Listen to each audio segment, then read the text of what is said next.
미국 매사추세츠주 케임브리지에 위치한 아이비리그 최상위권 명문이자 전 세계 최고 사립 대학교라고 불리우는 하버드 대학교 사회인문학 강의 시간에서 모두를 경악하게 만든 충격적인 발표가 있었습니다. 학생이 발표를 위해 준비한 한국 관련 사진과 프레젠테이션 자료가 화면에 띄워질 때마다 이를 본 교수와 학생들은 눈과 귀를 의심할 정도로 상상 이상의 충격적인 모습을 보게 되는데요. 수많은 학생들이 그동안 몰랐던 한국의 숨겨진 민낯을 보게 되었다면서 수군거리기 시작하자 듣고 있던 교수가 발표하는 학생을 향해 충격적인 발언을 하게 되면서 소란스러웠던 강의실은 정적만이 가득한 공간으로 뒤바뀌게 됩니다. 도대체 이 강의실에서는 무슨 일이 있었던 건지 지금 바로 이야기를 들어보겠습니다. 영상 시청 전 구독과 좋아요를 눌러주시면 영상 제작에 큰 힘이 됩니다. 안녕하세요. 저는 하버드 대학교 사회인문학과 교수 몰리입니다. 제가 이렇게 제 이야기를 하게 된 건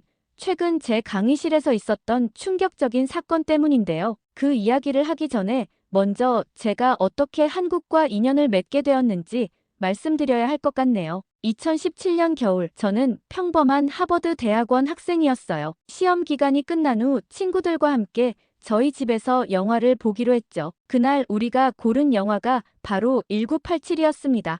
한국에 관심 많던 제이미의 추천이었죠. 당시 저는 한국이라는 나라에 대해 아는 것이 거의 없었어요. 그저 아시아의 작은 나라, 분단국가 정도. 그런데 영화를 보는 내내 제 심장은 마구 뛰었습니다. 영화는 1987년 1월 한 대학생이 경찰 조사를 받다 사망한 사건으로 시작됐어요. 박종철이라는 학생이었죠. 경찰은 단순 쇼크사라고 발표했지만 실제로는 고문으로 인한 사망이었다는 사실이 밝혀졌습니다. 가슴이 먹먹해지는 순간이었어요. 스크린 속에서는 진실을 밝히려는 검사와 기자들, 그리고 이들을 막으려는 권력자들의 팽팽한 대립이 이어졌죠. 하지만 정말 충격적이었던 건 그 뒤에 벌어진 일이었습니다. 또 다른 대학생 이한열이 시위 도중 최루탄에 맞아 쓰러진 거예요. 그 순간부터 영화는 더욱 강렬해졌습니다. 거리로 쏟아져 나온 시민들, 호헌 철폐, 독재 타도를 외치는 대학생들의 함성,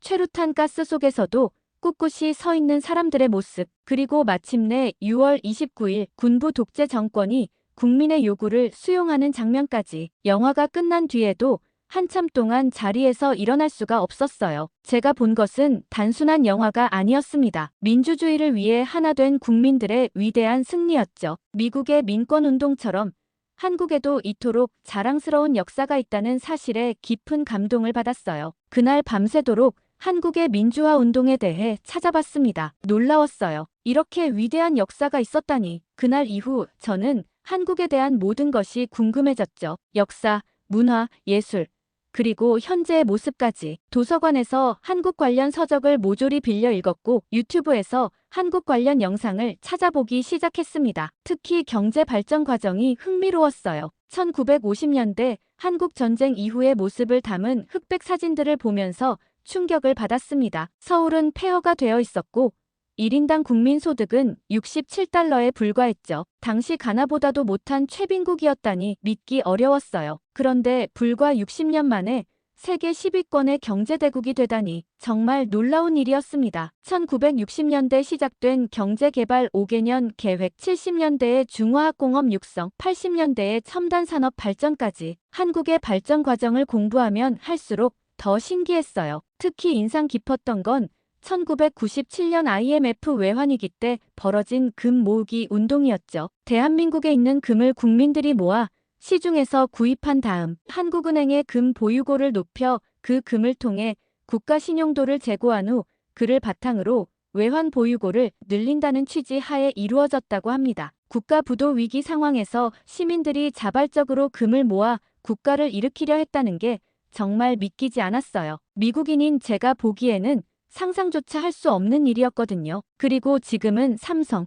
현대, LG 같은 세계적인 기업들을 보유한 나라가 되었잖아요. K-팝, K-드라마로 전 세계를 매료시키고 반도체, 조선, 자동차 산업에서는 세계를 선도하고 있죠. 이런 놀라운 성장을 이룬 나라를 더 깊이 알고 싶어졌습니다. 그 답을 찾는 과정에서 저는 점점 더 깊이 한국이라는 나라에 매료되어 갔어요. 가난을 극복하고 민주화를 이루어낸 한국인들의 저력이 정말 대단하게 느껴졌거든요. 그러던 중 우연히 하버드와 서울대학교의 교환학생 프로그램을 알게 되었어요. 마치 운명처럼 느껴졌죠. 바로 지원서를 작성했고 다행히도 제 열정과 학업 성적을 인정받아 합격할 수 있었습니다. 한국에서의 2년은 제 인생을 완전히 바꿔놓았어요. 서울대학교에서 공부하면서 한국의 역사, 문화, 사회를 더 깊이 이해하게 되었고 한국인들의 끈기와 열정, 그리고 놀라운 응집력을 직접 경험할 수 있었죠. 그리고 지금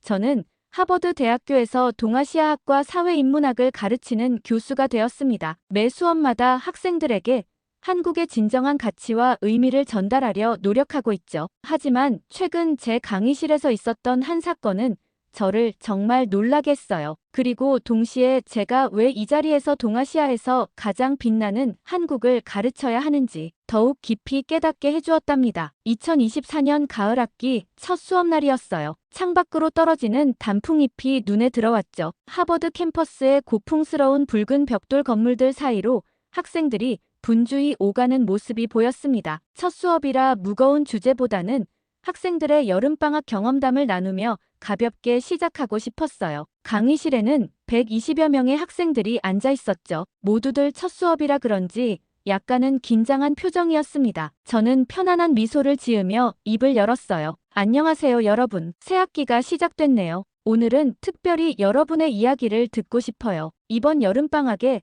해외여행을 다녀온 경험이 있는 분 계신가요? 학생들에게 미리 공지를 해두었던 터라 발표 준비가 되어 있는 학생들이 제법 있었습니다. 제가 말을 끝내기도 전에 앞줄에 앉아있던 아시아계 학생이 재빨리 손을 들었습니다. 검은색 셔츠에 청바지를 입은 그 학생의 눈빛에서 왠지 모를 날카로움이 느껴졌어요. 네, 교수님, 제가 한국을 다녀왔습니다. 순간 제 눈이 반짝였어요. 다른 사람의 시선으로 본 현재 한국의 모습이 너무나 궁금했거든요. 학생들도 호기심 어린 눈으로 그를 바라보았죠. 하지만 그 학생의 첫 마디부터 뭔가 이상했습니다. 제 이름은 케빈 창입니다. 중국계 미국인입니다. 인천공항에 도착했을 때부터 실망스러웠어요. 입국 심사 직원들의 표정이 너무 어두웠거든요. 마치 도살장에 끌려가는 것처럼요. 제가 지금껏 가봤던 세계 각국의 공항 중에 가장 형편없는 서비스로 기억합니다. 강의실이 순간 조용해졌습니다. 학생들의 시선이 일제히 케빈을 향했죠. 저는 눈썹을 살짝 찌푸렸지만 일단 그의 이야기를 더 들어보기로 했어요. 아시다시피 한국은 지금 중국의 경제력 덕분에 겨우 버티고 있잖아요. 케빈의 목소리에 승리감이 묻어났습니다. 실제로 한국의 핵심 원자재 중국 의존도가 19%나 되죠. 이는 다른 주요국의 2배에 달하는 수준입니다. 특히 반도체 소재의 경우는 70% 이상을 중국에 의존하고 있어요. 뭐 이 정도면 솔직히 중국 없이는 한국이 아무것도 할 수 없는 나라라는 뜻과 다를 바 없죠. 케빈은 자신만만한 표정으로 프레젠테이션 화면을 넘겼습니다. 더 놀라운 건 소비 시장이에요. 요즘 한국 사람들은 알리익스프레스, 테무, 쉬인, 틱톡숍 같은 중국 쇼핑몰 없이는 살지도 못해요. 2023년에만 2조 3천억 원을 중국 쇼핑몰에서 썼다니까요. 작년 9월 기준으로 알리익스프레스 사용자만 해도 545만 명이나 된다고 하더군요. 이런 걸 보면 한국이 얼마나 중국에 의존하고 있는지 알 수 있죠. 강의실 뒤쪽에서 작은 웃음소리가 들렸어요. 한 학생이 옆 친구에게 통계는 맞는데 해석이 완전히 틀렸잖아. 라고 속삭이는 소리가 들렸죠. 맞아요. 케빈은 사실을 자신의 입맛대로 왜곡하고 있었던 거죠. 제가 준비한 사진들을 보여드리겠습니다. 그가 프레젠테이션 화면을 넘겼을 때 제 심장이 덜컥 내려앉았습니다. 보세요.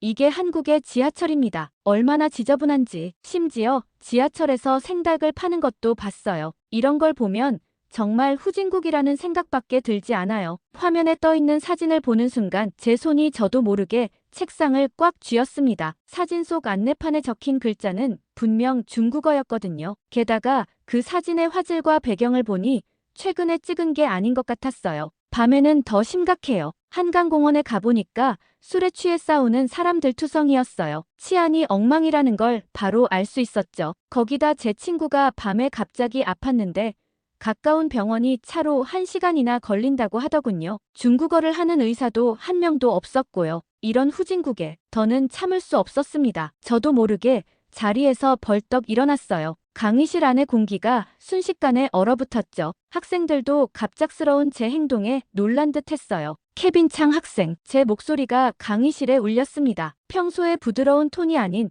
단호한 목소리였어요. 그 사진, 다시 한번 보여줄 수 있나요? 케빈의 얼굴이 순간 굳어졌습니다. 그의 이마에 땀방울이 맺히는 게 보였어요. 학생들의 시선이 저와 케빈을 번갈아 오갔죠. 하버드의 강의실에서 그것도 제가 가장 사랑하는 나라에 대한 거짓말이 이어지는 것을 더는 두고 볼 수 없었습니다. 이제 진실을 밝힐 차례였어요. 케빈 학생, 먼저 인천공항부터 이야기해볼까요? 나는 컴퓨터 화면을 켜며 말했습니다. 2023년 세계공항평가 결과가 떴죠. 보세요. 인천공항은 스카이트랙스 세계공항평가에서 12년 연속 세계 최상위권을 기록했어요. 특히 직원 서비스 부문에서는 세계 1위를 차지했죠. 당신이 말한 불친절한 직원들은 도대체 어디서 만난 건가요? 저는 화면을 넘겨 인천공항의 시설들을 보여주었습니다. 인천공항에는 세계 최고 수준의 수화물 처리 시스템이 있어요. 수화물 분실률이 0.0001%에 불과하죠. 환승시설도 세계 최고 수준입니다. 심지어 공항 내에는 박물관, 영화관, 전통문화체험관까지 있어요. 매년 전 세계 공항 전문가들이 인천공항을 벤치마킹하러 방문한다는 사실 알고 계셨나요? 강의실이 술렁였습니다. 케빈의 얼굴이 붉어졌어요. 그리고 이 지하철 사진 자세히 보시죠. 뒤에 보이는 안내판의 한자를 읽어볼까요? 이건 광저우 지하철이네요. 중국 지하철 사진을 한국의 것이라고 속이다니 정말 놀랍군요. 학생들 사이에서 놀란 탄성이 터져 나왔습니다. 일부 학생들은 스마트폰으로 사진을 찍기 시작했어요. 케빈 학생이 한국을 후진국이라고 했죠? 그렇다면 이것도 보여드리겠습니다. 저는 세계 여권 순위 데이터를 보여줬어요. 2024년 기준 한국 여권은 무비자 입국 가능 국가가 193개국으로 세계 2위입니다. 반면 중국 여권은 65위권이에요. 이것이 의미하는 바가 무엇인지 아시나요? 저는 잠시 말을 멈추고 학생들을 둘러보았습니다. 한국 여권 소지자는 전 세계 대부분의 국가를 자유롭게 방문할 수 있습니다. 유럽연합 전체, 미국, 캐나다, 호주 등 선진국들이 한국인들에게 무비자 입국을 허용하고 있죠. 심지어 많은 국가들이 한국인 전용 입국 심사대를 따로 만들 정도예요. 화면에는 각국의 공항에 설치된 한국인 전용 입국 심사대 사진들이 표시됐습니다. 이건 단순한 순위가 아닙니다. 국제사회에서 한국이라는 나라가 얼마나 신뢰받고 있는지를 보여주는 지표죠. 전 세계가 한국인들을 신뢰할 수 있는 파트너로 인정하고 있다는 뜻입니다. 이런 신뢰는 하루아침에 얻을 수 있는 게 아니에요. 케빈이 자리에서 몸을 비틀며 불편한 기색을 보였습니다. 경제 이야기도 해볼까요? 삼성전자는 세계 스마트폰 시장 점유율 1위, TV 시장 점유율 19년 연속 1위를 기록 중입니다. LG전자는 글로벌 프리미엄 가전시장을 선도하고 있죠. 전기차 배터리 시장에서는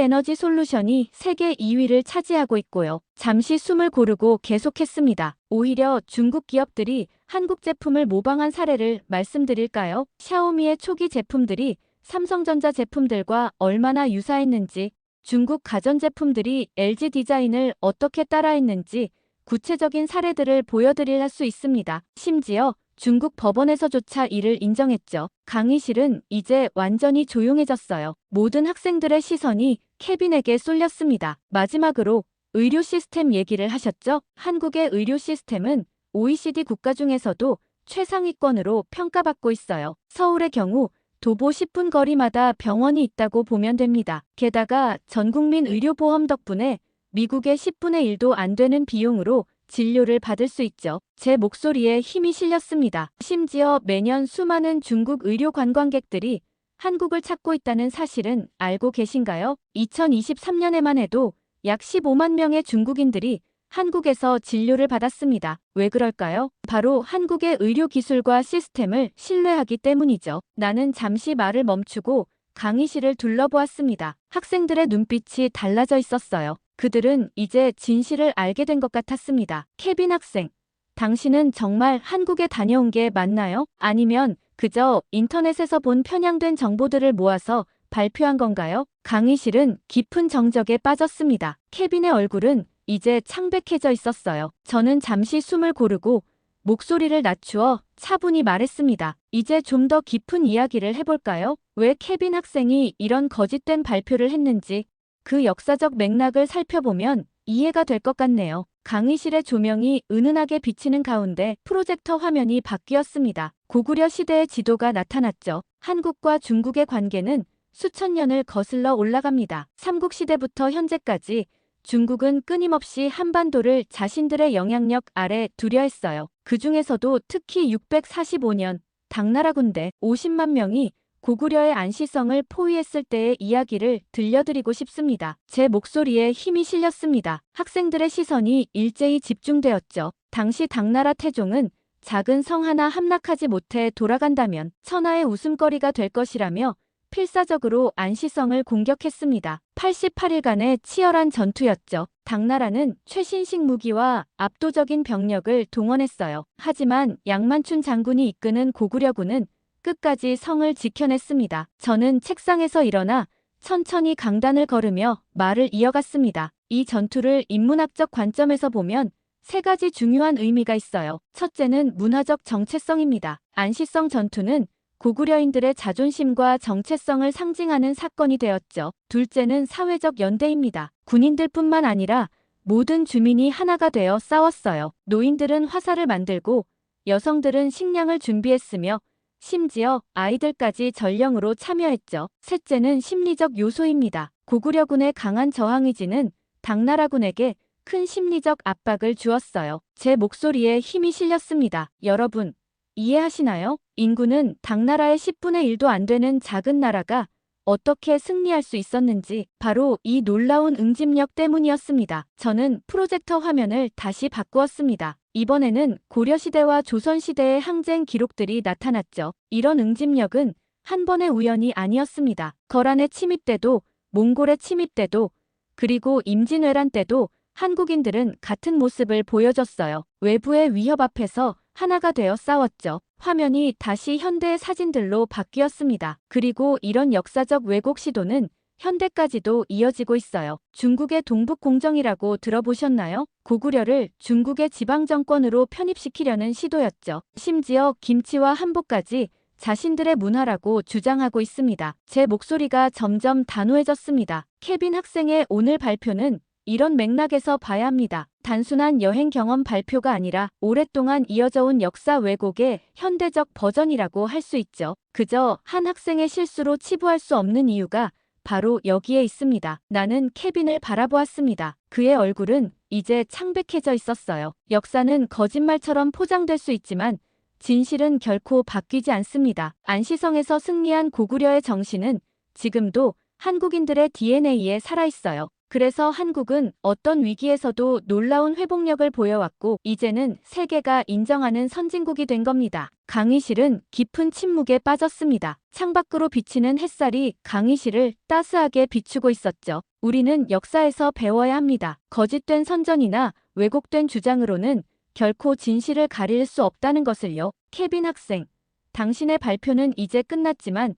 이것이 우리 모두에게 중요한 교훈이 되었으면 합니다. 그 순간 케빈이 갑자기 자리에서 일어나 강의실을 뛰쳐나갔습니다. 문이 쾅 하고 닫히는 소리가 강의실에 울렸지만 아무도 그를 막지 않았어요. 때로는 침묵이 가장 강력한 대답이 되기도 하니까요. 케빈이 떠난 강의실에는 묘한 긴장감이 감돌았습니다. 저는 잠시 창밖을 바라보며 생각을 정리했어요. 그리고 천천히 학생들을 향해 돌아섰습니다. 여러분, 오늘 우리는 매우 특별한 순간을 목격했네요. 제 목소리가 조용히 강의실에 울렸습니다. 사라 학생, 당신은 경영학을 복수 전공하고 있죠? 삼성전자가 얼마나 혁신적인 기업인지 아시나요? 네, 교수님. 삼성전자는 19년 연속 글로벌 TV 시장 점유율 1위를 기록하고 있고 스마트폰 시장에서도 애플과 1, 2위를 다투고 있어요. 특히 폴더블폰 시장은 독보적인 위치를 차지하고 있죠. 맞아요.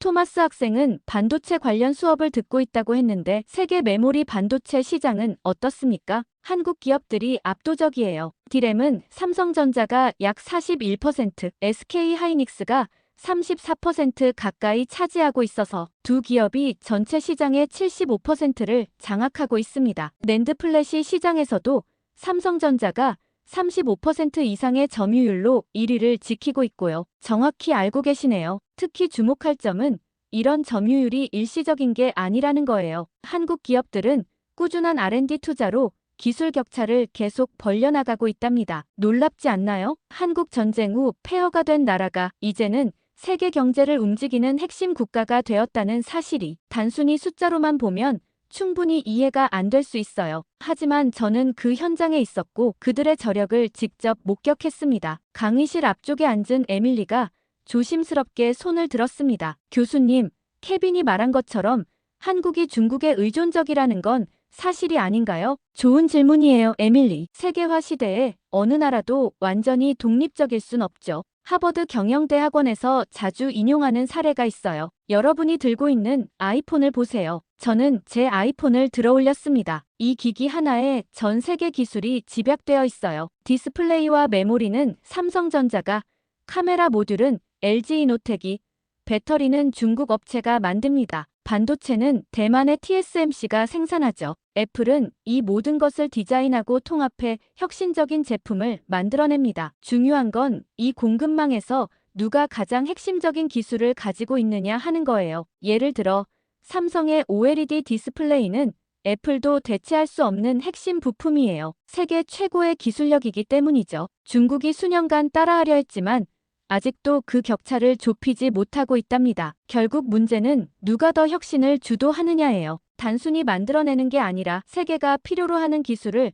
누가 먼저 개발하고 주도하느냐가 관건인 거죠. 자료를 하나 보여드리겠습니다. 저는 스크린에 차트를 띄웠습니다. 한국의 GDP 대비 R&D 투자율은 4.93%로 세계 1위예요. 2위인 이스라엘의 4.04%보다도 높죠. 미국은 2.83%, 중국은 2.4%에 불과합니다. 이게 무슨 의미일까요? 한국이 미래를 위해 가장 적극적으로 투자하는 나라라는 뜻이에요. 특허 분야는 더 놀랍습니다. 2023년 기준 세계 4위의 특허 출원국인데 인구수를 고려하면 1인당 특허 출원 건수는 세계 1위예요. 특히 디스플레이, 배터리, 반도체 분야에서는 압도적인 기술 우위를 보여주고 있죠. 블룸버그 혁신지수에서도 세계 6위를 기록했어요. 특히 R&D 집중도, 제조업 부가가치, 첨단 기술 기업 집중도 항목에서는 최상위권을 기록했습니다. 이건 단순한 숫자가 아니에요. 미래를 준비하는 국가의 저력을 보여주는 지표들이죠. 잠시 말을 멈추고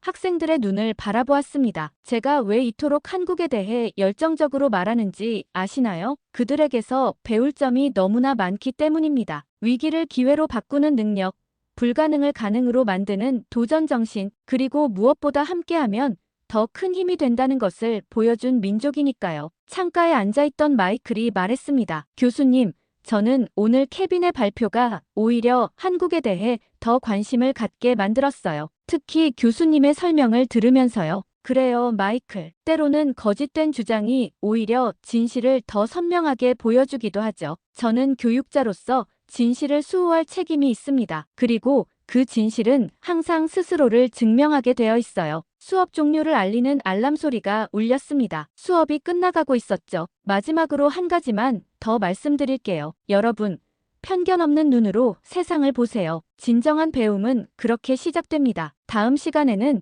한국의 혁신 사례들을 더 자세히 살펴보도록 하죠. 학생들이 하나둘 강의실을 나서며 저에게 미소 지었습니다. 오늘의 진실 수호가 그들의 마음에도 작은 울림을 주었길 바랍니다. 이번 기회를 통해 케빈 창 학생을 따로 불러서 꼭 올바른 생각과 지식을 채워나가는 방법에 대해 안내해 주려고 합니다. 필요하다면 제가 직접 경험했던 한국에 대해 자세히 알려줄 겁니다. 앞으로도 강단에 서는 마지막 순간까지 교육자로서 가져야 하는 책임감을 저버리지 않도록 최선을 다할 거예요. 마지막으로 역사의 진실은 그 어떤 거짓으로도 숨길 수 없으며 주변국의 잦은 침략에도 굳건히 자신의 나라를 지킨 한국인분들 모두 진심으로 존경한다고 말씀드리고 싶습니다. 항상 건강하시고 삶에 행복한 일만 가득하길 바랍니다. 멀리 미국에서 보내온 몰리 교수님의 이야기는 여기까지입니다. 처음 사연을 접했을 때 중국인 학생의 발표를 듣고 눈과 귀를 의심할 수밖에 없었습니다. 지금 시대가 어느 시대인데 아직도 현실을 정확히 바라보지 못하고 망상에 사로잡혀 말도 안 되는 주장을 펼치는지 이해가 되지 않았습니다. 더군다나 신성한 배움터인 대학교에서 말이죠. 아직도 중국은 동북공정이라는 역사 왜곡을 통해 한반도를 집어삼키려고 하고 있습니다. 조작된 역사를 배우고 자란 중국인들이 케빈 창과 같이 논리가 맞지 않는 주장들을 지금도 세계 곳곳에서 떠들어대고 있는 겁니다. 우리는 역사를 잊은 민족에게 미래는 없다라는 말을 절대 잊어서는 안 됩니다. 저희 코레아우라 제작팀은 앞으로도 세계 각국에서 벌어지고 있는 중국인들의 역사 왜곡 사연에 대해 열심히 조사하여 바로 잡을 수 있도록 노력하겠습니다. 구독자 여러분의 많은 응원 부탁드립니다. 이번 영상도 끝까지 시청해주셔서 진심으로 감사합니다. 구독과 좋아요를 눌러주시면 코레아우라 영상 제작에 큰 힘이 됩니다. 다음에도 감동 가득한 이야기로 찾아뵐게요. 감사합니다.